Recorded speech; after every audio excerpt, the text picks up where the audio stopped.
레위기 15장 읽겠습니다.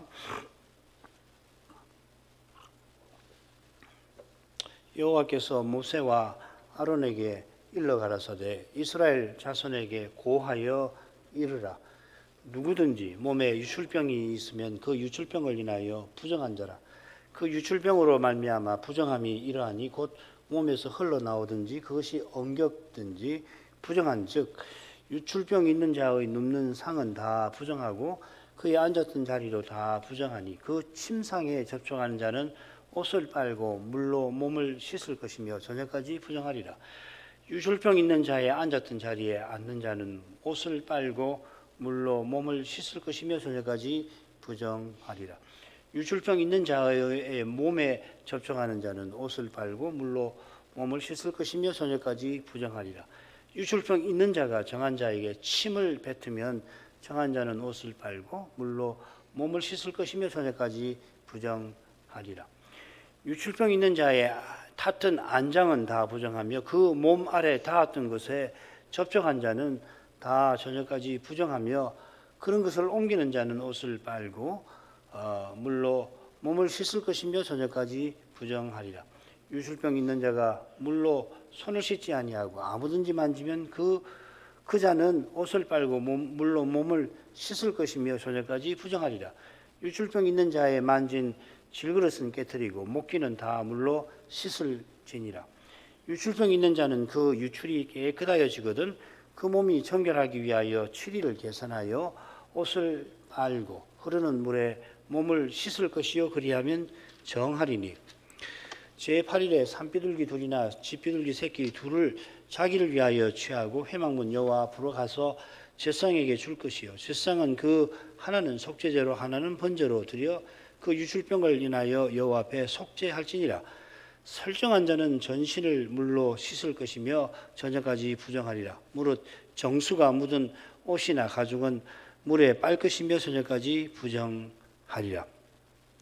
남녀가 동참하여 설정하였거든 둘 다 물로 몸을 씻을 것이며 저녁까지 부정하리라.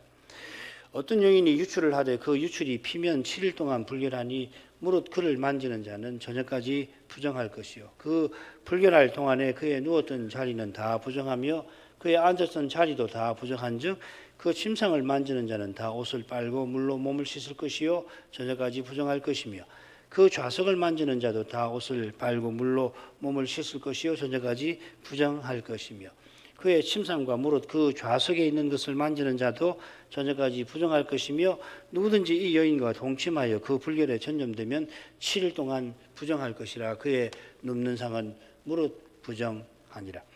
여인의 피의 유출이 그 불결기 외에 있어서 여러 날을 간다든지 그 유출이 불결기를 지난다든지 하면 그 부정을 유출하는 날 동안은 무릇 그 불결한 때와 같이 부정한즉 무릇 그 유출이 있는 날 동안에 그의 눕는 침상은 그에게 불결한 때의 침상과 같고 무릇 그의 앉는 자리도 부정함이 불결의 부정과 같으니 이런 것을 만지는 자는 무릇 부정한즉 옷을 빨고 물로 몸을 씻을 것이며 저녁까지 부정할 것이요 그의 유출이 그치면 7일을 센 후에야 정하리니 그는 제8일에 산비둘기 둘이나 쥐비둘기 새끼 둘을 자기를 위하여 취하여 회막문 앞 제사장에게로 가져올 것이며 제사장은 그 하나는 속죄제로 그 하나는 번제로 드려 유출로 부정한 여인을 위하여 여호와 앞에 속할지니라. 너희는 이와 같이 이스라엘 자손으로 그 부정에서 떠나게 하여 그들로 그 가운데 있는 내 장막을 더럽히고 그 부정한 중에서 죽음을 면케할지니라. 이 규례는 유출병이 있는 자와 설정함으로 부정을 입은 자와 불결을 앓는 여인과 유출병이 있는 남녀와 불결한 여인과 동침한 자에게 관한 것이니라. 이 유출병, 정결병은 부정을 일으키는 상태로서 유출을 다룹니다. 이 상태는 부정한 동물과 동물의 사체, 또 출산, 문둥병에 이어 네 번째인데 실은 이 출산도 이 유출에 속합니다. 이런 산모가 부정한 상태에 있다 할 때에 경도할 때와 같아 한 데서 확인이 됩니다. 이건 다음 시간에 살피게 될 겁니다. 결국 레위기 정결법에서 다루는 이 부정은 세 종류가 됩니다. 이 셋은 이 창조와 타락의 핵심 주제와 연결되어 있고 아래 나오는 도표는 이미 여러 번 보셨을 것입니다. 이 점은 이 셋이 이 부정이 창조와 타락의 핵심 주제와 연결되어 있다는 이 점은 이 모세의 율법이 아브라함의 언약을 이루는 방편이고 새 언약 곧 그리스도와 하나님 나라를 가리키는 그림자라고 하는 것을 잘 보여줍니다. 하나님이 낙원의 심판대에서 여인의 후손을 통하여 구원을 약속하시는데 그 약속이 아브라함을 불러 가나안에 이끄실 때에 분명히 표현이 되었지요. 창세기 12장 1절부터 3절, 특별히 3절이 그렇습니다. 이 약속이 예수 그리스도 안에서 이루어졌고 바울 사도는 이 예수께서 여인의 후손님이 아브라함의 후손으로 세상에 오셔서 구원하셨다 하고서 특별히 갈라디아서 3, 4장에서 이 진리를 강조하고 있습니다. 우리 주님께서 여인의 후손으로 오신 사실에 비추어서 이 유출병 정결법의 교훈을 살펴야 할 것입니다.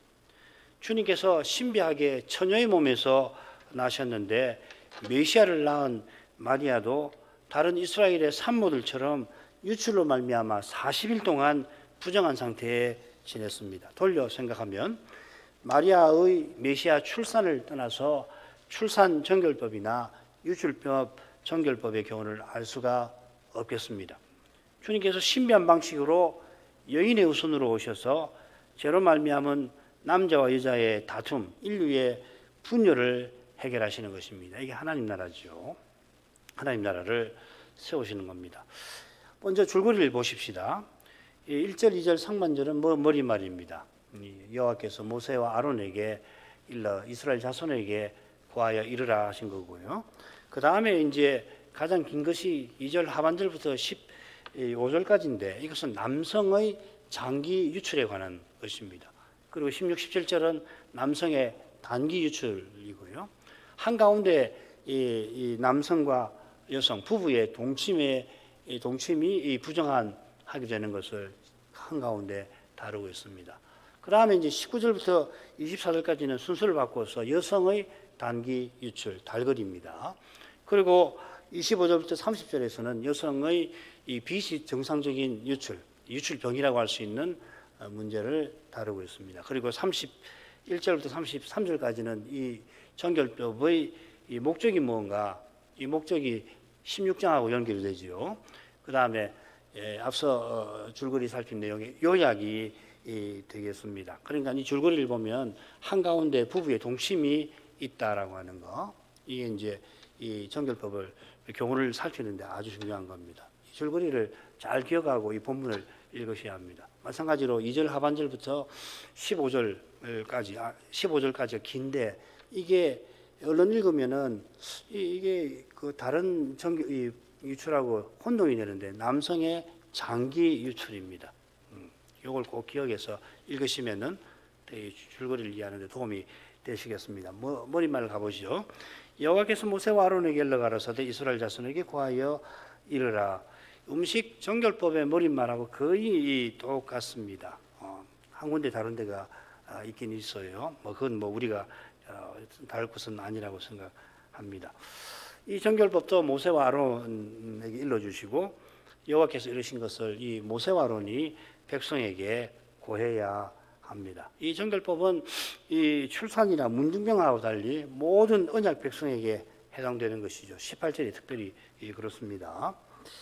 음식 정결법과 마찬가지로 이 정결법은 부정의 오염의 문제를 자세하게 다룹니다.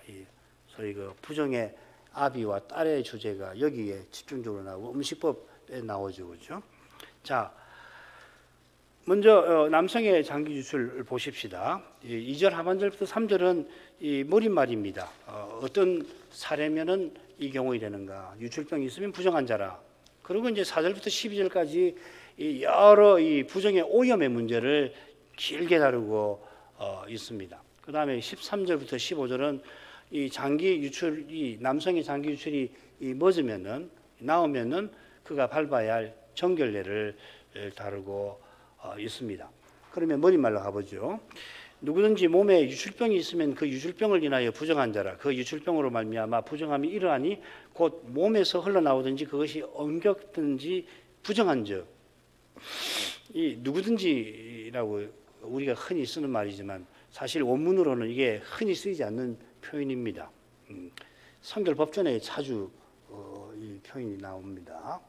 이게 남자라고 하는 낱말, 히브리 말로 이슈라고 하는 말인데 이걸 두 번 겹쳐서 썼습니다. 그래서 이 지금 남성의 장기 유출이라고 하는 것, 남성의 사례라고 하는 것을 강조하고 있고, 특별히 이 정결법은 남자와 여자의 관계를 다루는 점과도 붙어 있을 것 같습니다.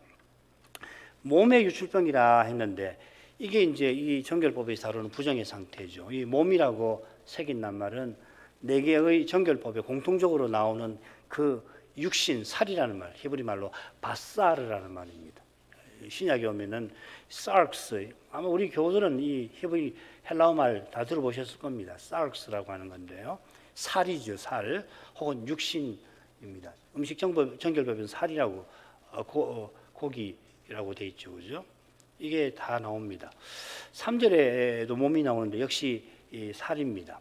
유출이라고 하는 것은 뭐냐면 남녀의 생식기에서 통상적으로 일상적으로 나오는 그 소변을 제외한 액체입니다. 이렇게 생각하시면 제일 간단합니다. 물론 이 경우는 단기 유출, 즉 설정과 다른 장기 유출을 가리킵니다. 지금 이 남성의 장기 유출입니다. 소변 외에 액체가 하루가 계속해서 나오는 걸 말하는 겁니다. 그래서 학자들은 이게 아마 임진일 거라 추정을 합니다만 단정하기는 어렵습니다. 문둥병에서도 우리가 살폈지만은 이 정결법전에서 다루는 유출병은 이 사례의 병리적 질환의 측면이 아니라 언약적 측면과 붙어 있다 하겠습니다. 이건 사례 노출이 문둥병의 핵심 내용이듯이 이례적인 액체가 살에서 나온다는 사실이 이 부정의 상태라 하는 것입니다. 이게 유출병의 핵심 내용이 되겠습니다. 요컨대 이 유출병은 여호와 하나님이 태초에 생육하고 번성하라 하신 우리 시조가 선악과 금령을 범한 결과로 남녀 관계가 저주 아래 있게 된 것을 상징하는 겁니다. 하나님께서 낙원에서 뱀을 심판하실 때 여인의 후손이 태어날 거라 암시를 하시지요. 그런데 여자가 후손을 낳을 때 극한 고통을 맛볼 뿐만 아니라 남편과 적대적 관계에 놓을 것이라 경고, 저주하셨습니다. 이런 배경에서 이스라엘 남자와 여자가 여인의 후손, 곧 메시아를 낳기 위한 활동이 부정의 아비가 되는 겁니다. 이것은 한나가 사무엘을 또 이새의 아내가 다윗을 낳고도 40일간 심각한 부정의 상태에 있었던 것과도 붙어 있습니다. 장기 유출은 그야말로 유출병이라고도 부를 수 있지만은 단기 유출까지를 고려하면 그냥 유출이라고 부르는 게 낫지 않을까 생각합니다. 설령 장기 유출이라도 그게 곧 죄는 아니고 죄로 말미암았다고 단정해서 말해도 안 될 것입니다. 여호와께서 메시아를 여인의 후손으로 보내셔서 우리 인생이 죄로 말미암아 죽고 서로 다투는 이 죽음의 문제를 해결하실 그런 거룩한 뜻에서 이 유출을 이 부정의 상태로 하나님이 정하신 것입니다. 그 다음에 이 유출이 이제 어떻게 옮기는가 하는 것이 이제 길게 다뤄져 있습니다. 읽진 않겠습니다. 사례를 제가 설명을 해드리겠습니다. 이게 크게 비슷한 패턴으로 둘로 나옵니다. 처음에 보면 유출병자가 눕는 침상이나 그가 앉았던 자리에 관한 내용이 나옵니다. 이게 이제 침상이나 자리가 그 사람의 유출로 말미암아 오염이 되는 거죠. 부정해지죠, 그죠? 그래 부정의 딸이 되는 겁니다. 그런데 이게 다른 것을 오염을 시켜요.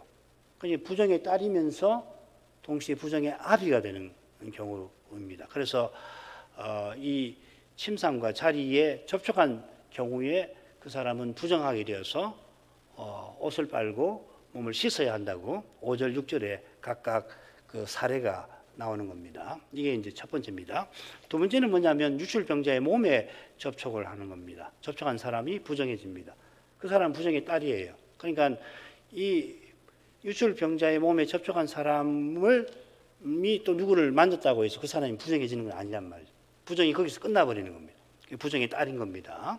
그 다음에 유출병자가 누구에게 정한 사람에게 침을 뱉으면은 그 침이 닿은 사람이 부정하게 되는데, 부정해진 그 사람을 옆에 있는 사람이 만진다고 해서 부정해지지 않는단 말이죠. 부정이 거기서 끝난단 말입니다.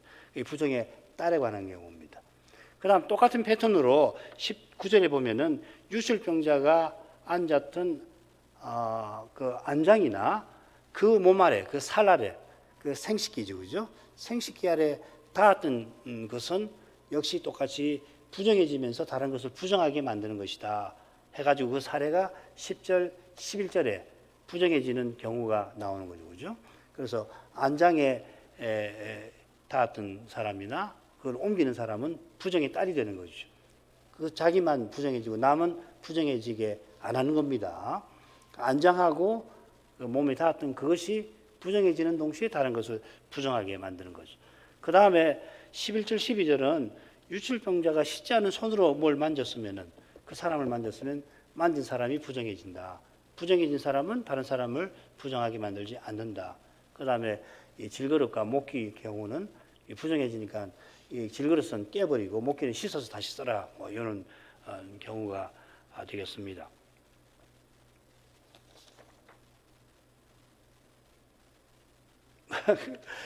다 설명을 다 했는데 알이 나오는 내용들은 그 내용인데 건너뛸까요? 한번 복습경 한번 쭉 빨리 한번 읽어볼까요? 한번 쭉 읽어보죠. 모두 6사례가 나오는데 조금 빨리 읽겠습니다. 크게 둘씩, 셋씩 둘로 나누지요. 둘은 똑같이 부정에 따르면서 아비인 경우를 맨 처음에 다룹니다. 4절, 9절입니다. 부정의 아비라고 하는 것은 다른 사람이나 사물에게 부정을 불러일으키는 것이고, 그렇게 해서 부정을 입은 사람이나 사물을 부정의 딸이라고 유대교에서 쓰는 표현입니다.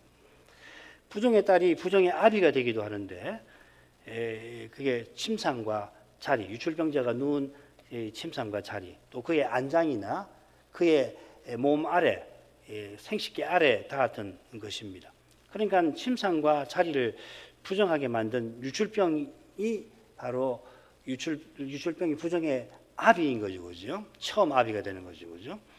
그가 늘 쓰던 침상이나 자리, 안장이나 몸 아래 닿았던 것은 그의 유출로 부정하게 되는 동시에 이 안장 자리와 접촉하는 사람과 사물을 부정하게 만듭니다. 그러니까 이 안장과 자리는 부정의 딸이면서 부정의 아비가 되는 거죠. 그래서 유출병자의 침상이 부정한데 이 침상에 하거나 그 자리에 접촉한 사람은 부정의 딸이 되는 겁니다.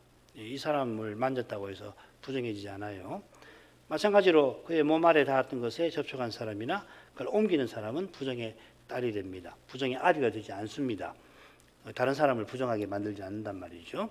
그래서 부정의 딸이 된 사람은 몸을 씻고 옷을 빨아야 합니다. 그러니까 이 몸을 씻고 옷을 빠는 건 조금 심각한, 단순한 부정 중에서 좀 무거운 경우죠, 그죠? 가벼운 경우는 옷을 빨지 않습니다. 몸만 씻습니다.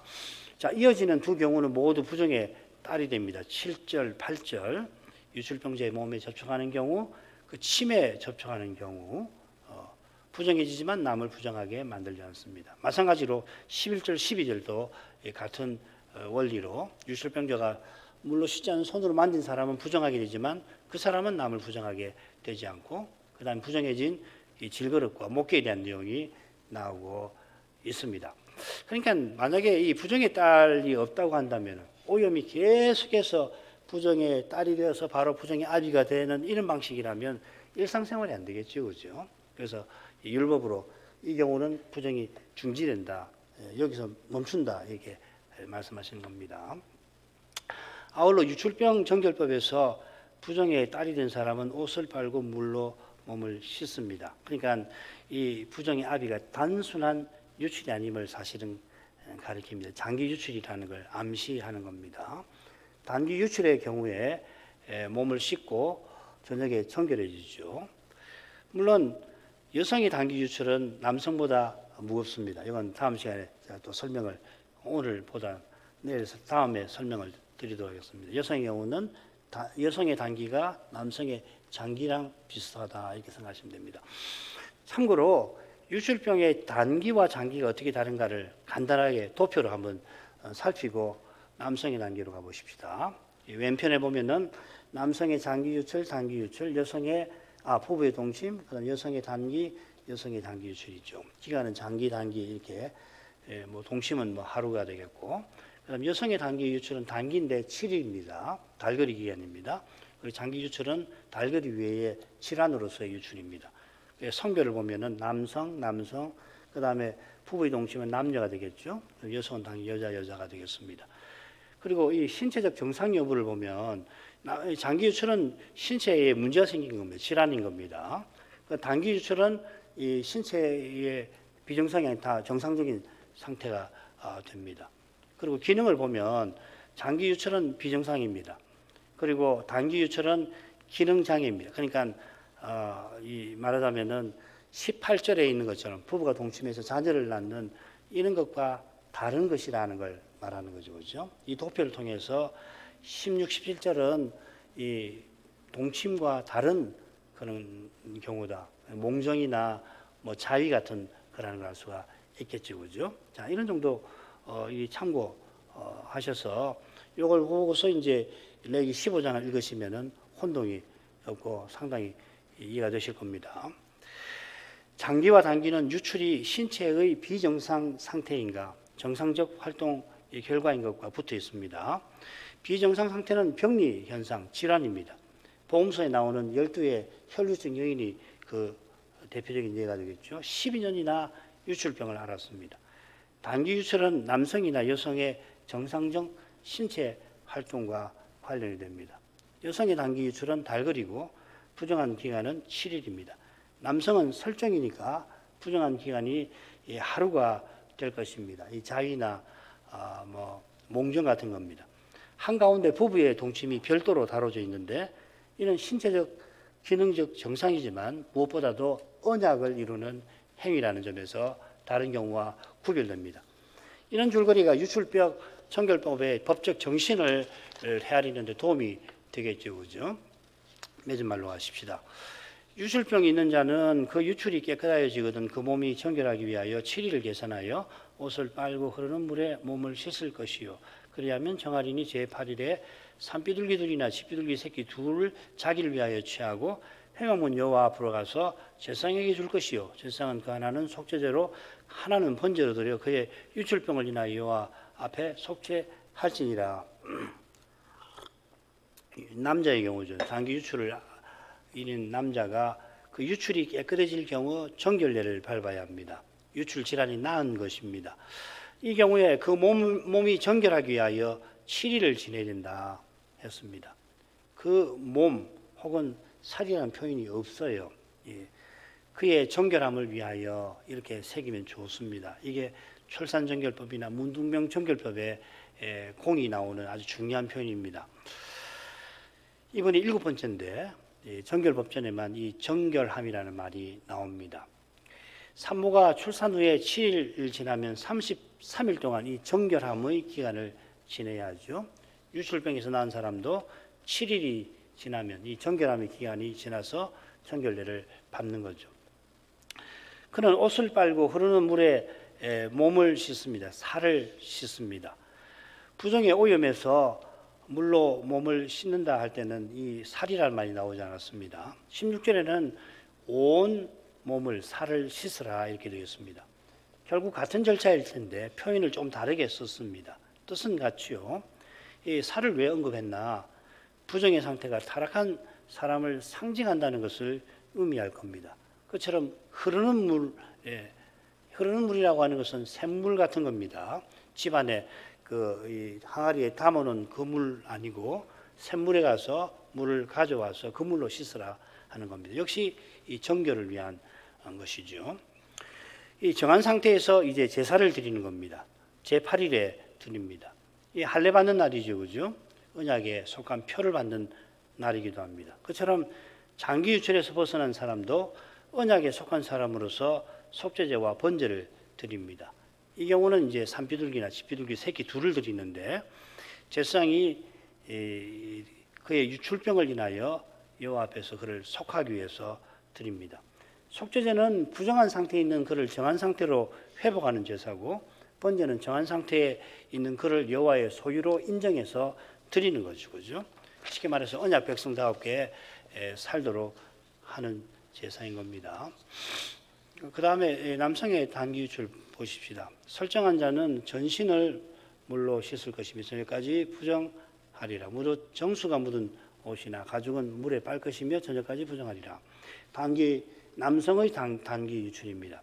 설정한 자 두 단어로 새겼는데 원문은 무려 6단어로 되어 있습니다.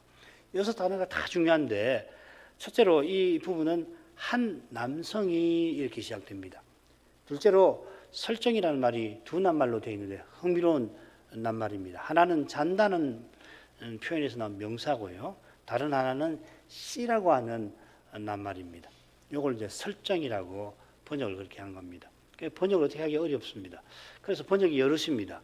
혼인관계 아닐 때의 이 낱말은 행음이라고 제대로 새기긴 했는데 하나님께서 세우신 혼인관계의 핵심적인 표현들로 이루어져 있죠. 그죠? 잔다든지 그리고 씨라든지 17절에서는 이 낱말을 정수라고 이렇게 새겨놨습니다.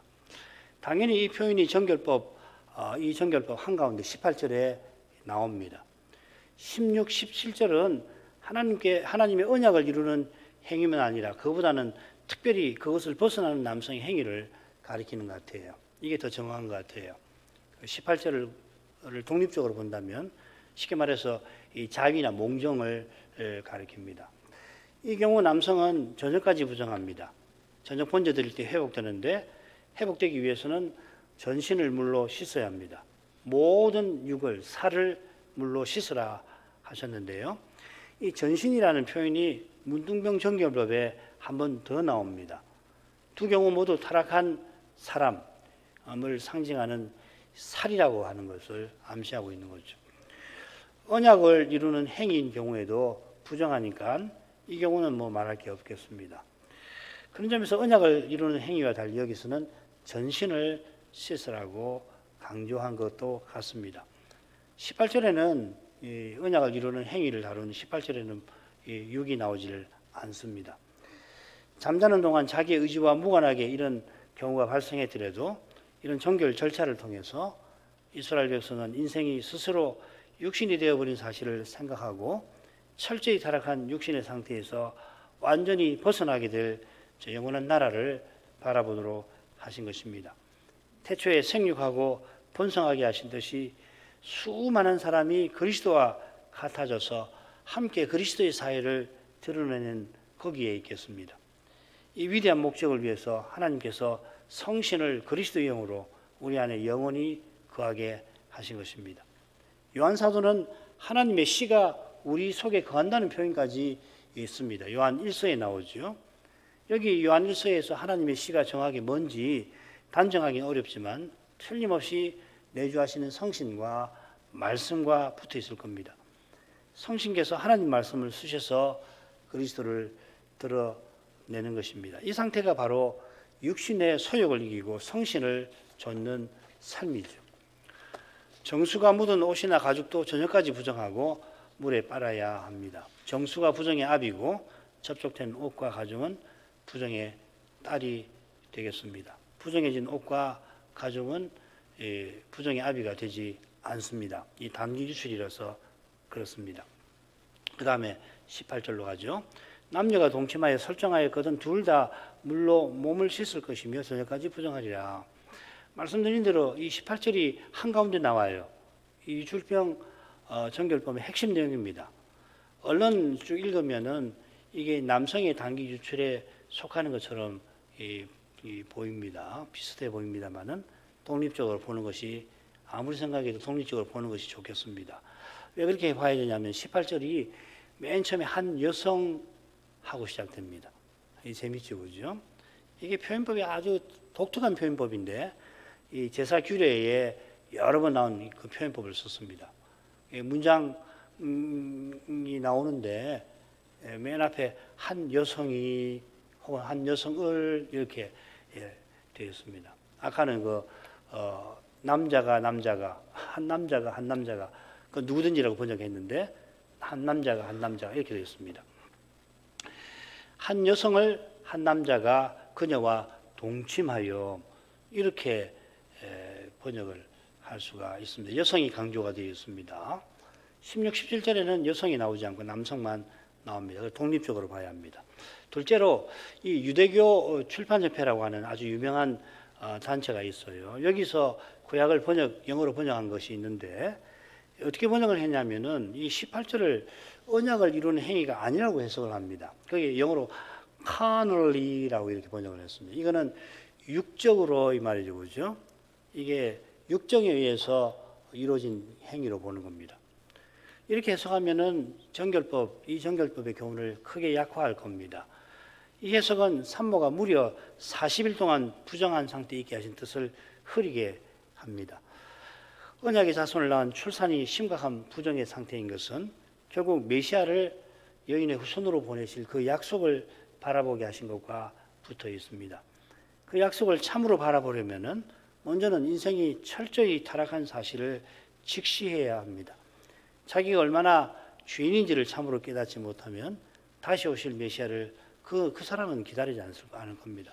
그냥 재림을 말하지만은 습관으로 말하고 할지는 모르지만 참으로 그리스도께서 다시 오셨으면 바라지 않을 것입니다.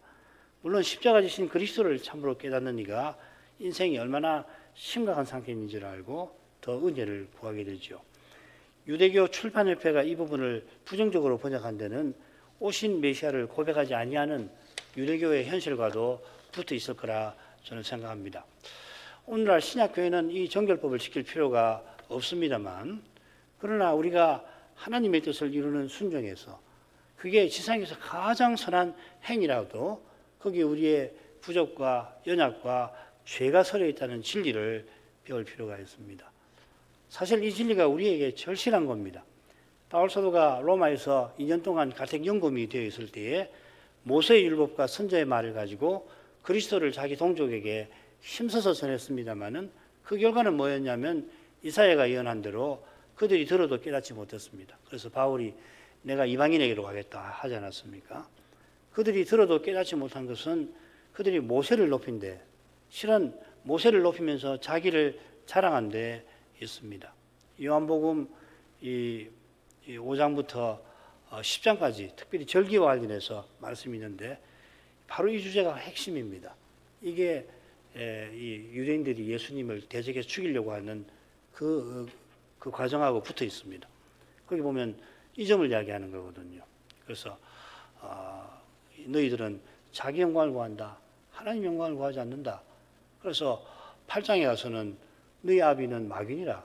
마귀가 자기 영광을 구하는 자 아니에요. 그죠? 자기 말하는 존재 아닙니까? 너희 아비는 아브라함 아니다. 마귀다. 그렇게 책망하시거든요. 사람의 영광을 구하는 이에게는 하나님의 영광이 그리스도를 통해서 찬란히 비치는 것을 못 봅니다.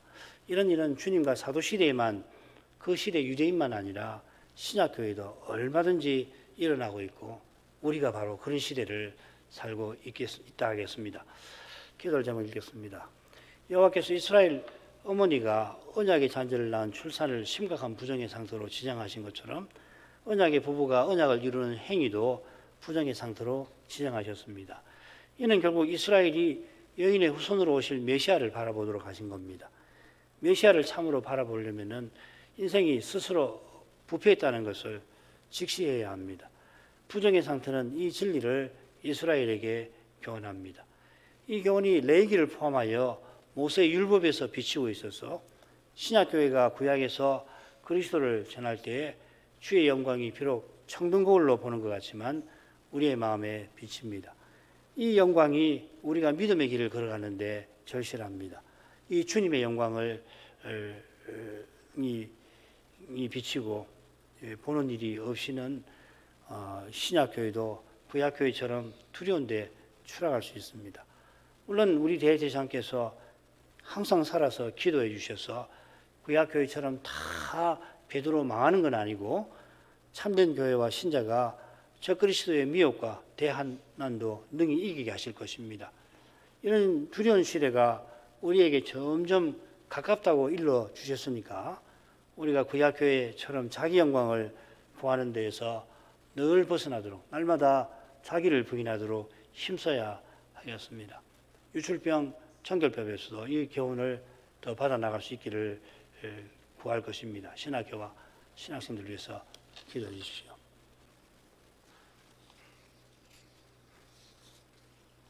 같이 기도하겠습니다. 자비하신 아버지, 이날 유출병 정결법을 함께 배울 수 있게 해주셔서 감사드립니다. 우리 주님께서 12살 먹은 야이로의 딸을, 죽은 딸을 살리러 가시는 길에 12의 유출병에 시달린 그 여인을 고쳐주신 그 표적이 얼마나 중요한 교훈과 의미를 담고 있는지를 알려주신 덕분에 비록 그 교훈과 의미에 관하여 저희의 깨달음이 여전히 부족하지만은 주님께서 행하신 그 표적을 통해서 옛적의 여호와께서 이 정결법, 오늘날 우리에게는 낯선 이 현상 상태를 부정한 상태로 지정하신 거룩한 뜻도 우리 주님을 통해서 조금이나마 헤아릴 수 있게 된 줄 압니다. 우리 주님께서는 놀랍게도 여인의 후손으로 오실 때에 동정녀 마리아에게 나셨습니다. 죄인을 구원하시기 위하여 우리 주님께서 다른 방식도 얼마든지 취하시려면 취하셨을 수도 있었겠지만은 우리는 잘 모르지만은 주님께서 여호와로서 우리 시조를 심판하시는 그 자리에서 여인의 후손이 장차 뱀의 머리를 상하게 할 일을 예고하실 때에 틀림없이 동정녀의 몸에서 태어나시는 그 방식을 이미 뜻하셨을 줄 믿습니다. 메시아를 낳은 동정녀 마리아가 40일이 지나서 가까운 예루살렘 성전으로 가 결례를 행하였습니다. 그처럼 주님께서 신비하게 출생하시면서 우리의 생각을 넘어서는 방식으로 우리와 함께 해주신 줄 압니다. 바울은 죄 있는 육신의 모양이라는 표현을 써가면서 우리가 미처 다 깨닫지 못하는 그리스도의 신비하게 낮아지심을 교훈하였습니다. 주님께서 정결법전에 따라서 부정한 상태에 얼마간 계신 것입니다. 유출병 여인이 병에서 낫고자 몰래 주님의 뒤로 가서 주님의 옷자락을 만질 때에 주님께서 율법에 따라 전전까지 부정한 상태로 계셨을 것입니다. 죄 없으신 주님이시니 부정한 상태에 떨어지신 것이 아니라 주장하는 이도 있습니다만은, 그러나 부정한 상태가 그 자체로 죄인 것은 아니라고 하면 우리 주님께서 율법을 따라서 부정한 상태에 계시면서 우리 인생이 타락하여 육신이 된 그 사실이 얼마나 두렵고 부끄럽고 끔찍한 것인가를 몸소 맛보아 주신 것인 줄 믿습니다. 그런 주님이시라 나사로를 살리려고 그의 무덤으로 가시는 길에 주님이 눈물을 흘리신 줄 압니다. 나사로의 죽음을 예도하며 눈물을 흘리는 그 사람들의 슬픔이 죽음의 두려움을 제대로 헤아리지 못하는 그런 슬픔인 것을 아시고는 주님께서는 죽음 앞에 속수무책인 인생의 그 비참한 상태를 아시고 그렇게 슬퍼하신 줄 압니다. 자비하신 아버지, 유출병 정결법을 내리신 거룩한 뜻이 오실 메시아를 여인의 후손으로 보내시는 거기에 있음을 더욱 깨닫게 해주시옵소서.